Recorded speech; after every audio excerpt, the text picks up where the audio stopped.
Hello, Steve White, Trek Boy 89 for Steve Arts 89. Well, Star Trek Las Vegas is happening, so lots of little tidbits, little things coming out.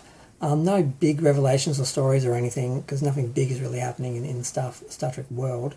Everything is sort of uncertain and sort of on hold or paused because of the takeover and everything, and the idea that they're going to take Star Trek in a new direction. One good thing about that is that Tawney Newsom's ridiculous reality show / workplace half-hour sitcom, I can't even say that, for Star Trek has gone nowhere. Basically, she has developed it with her writing partner, and I think they've handed it over, and they're just waiting to see what the new Paramount says. If the new Paramount doesn't want to do it, it's not going to happen. Because what happens when studios get bought out or taken over by the studios is new people come in and they don't want to produce. They don't want anything to do with other things that other people have done. They want to do their stories, and their version of whatever they're producing at the time is always going to be better. So their ideas for Star Trek are always going to be better than what the last person was doing or what they set in motion. And usually they have to finish things that are already in motion, but they usually don't keep going with projects that were sort of in early stages of development. They'll just cut them and go on with what they want to do. So I'm hoping it never happens, because it's just awful. It's the worst thing they could do with Star Trek. It was bad enough to have sort of a half-hour sitcom, half-hour animated parody of Star Trek, but at least they could do a lot of canon things and a lot of effects things that they couldn't do in a series. Like, we got to see a lot of things in that show that they couldn't have done on a TV production budget. There are some good things about Lower Decks, but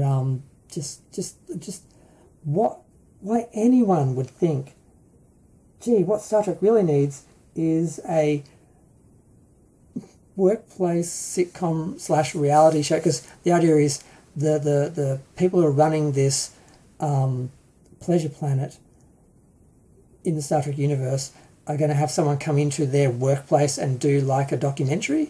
So it's going to be like The Office. So it's just like, let's just do Star Trek, but it's The Office on another planet. I'm like, could you get any further away from Star Trek, really?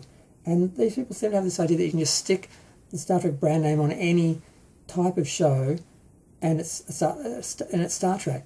No, it's not. And it doesn't work. Star Trek is about exploring humanity through exploring space, having a world that doesn't have any war or any issues, that we get to just enjoy, and we get to go into the world without our baggage and without dragging our drama into other people's politics and lives, and just exploring this utopian idea of what humanity could be at its best. That's what Star Trek is, not a bunch of people arguing in their offices about I don't know who didn't order enough Borg paper clips or something. That's the kind of thing I'm imagining they're going to do. They think is hilarious. So yes, I'm really glad to hear it's gone nowhere, and hopefully it won't, because they've got no commitment to the new Paramount's got no commitment to continue anything. So it doesn't matter what other producers promised her. She's not working on a Star Trek show. When you're working on a show, you sort of have the ear of people, you have access to people. She's out of it now. Hopefully she's got no... actually, no, she did do some writing on Starfleet Academy, so she's not totally out of it. She does have the ear of a few people. But she did talk about that also, that Kirsten Beyer was like a Trek wiki, and that she learned a lot about canon, which just shows how little she did know, because she had to ask someone else. And supposedly Kirsten Beyer is like a Star Trek fan, Star Trek expert, and she's the one who's always people always go to for like the canon issues. And she'd be like, I'd be writing in the middle of the night and I could like text her about some deep cut element, and she could give me the skinny on it. So yeah, hope it doesn't happen. I don't think it will. I don't see why anyone at Paramount would think putting money into this would work when Lower Decks didn't work. So why would they think a live action, more expensive animated show, sitcom would work when an animated comedy didn't work, with all the advantages they had with animation? So yeah, and that was it. That was all she really talked about. That they're just waiting to see what happens, and that she wrote, I think, one episode for Starfleet Academy, and like I said, she had to learn a lot about canon, and that at least she did imply and suggest they actually cared about canon on the show and things like that. But I mean, it's 900 years from Star Trek, so I think by canon they just mean talking about history. Like, oh, back in the 24th century this happened. And their students learning, so they're going to get examples and told stories about things that happened in Star Trek.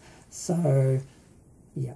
But I'm going to go. Feel free to share, like, comment, subscribe. Let me know what you think of this show, being in development hell. I'm happy for it to stay there and die there.